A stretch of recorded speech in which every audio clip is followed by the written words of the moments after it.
çölüne, Kerbela çölüne, acıla mevzul sana, Bolgulunu akana, silini peyda.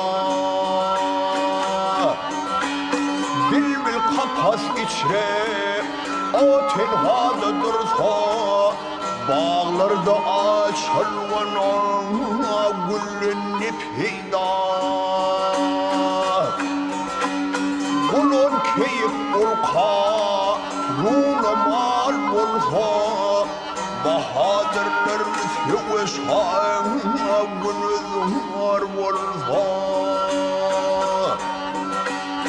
Kudret bilen var ve lemlik yer bulsa, berikten çekilgen ama yoluna peyda.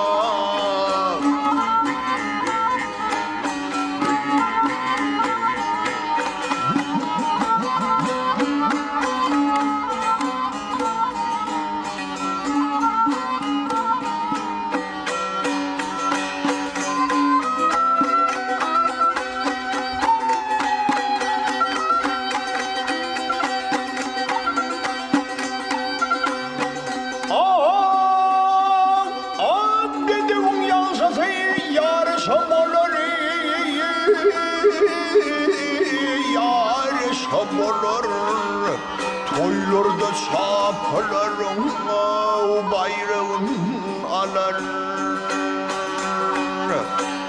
Taplanmadık atlar o tomunla kalar. Üstünde salın vanına zorla ne peyda.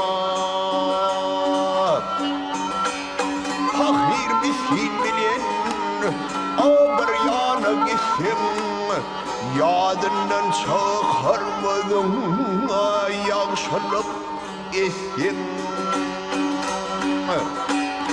Aydırmağım yar yar yar yar yar, o canımdan yesin, oğulun gıylımdan iğneni peyda.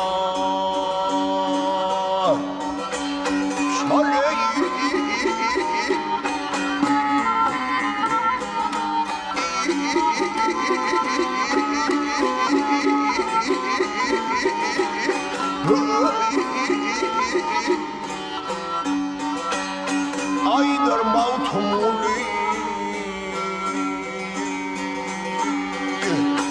aydır mağtumuli, o canım dönmesin, oğlum dönmeyin.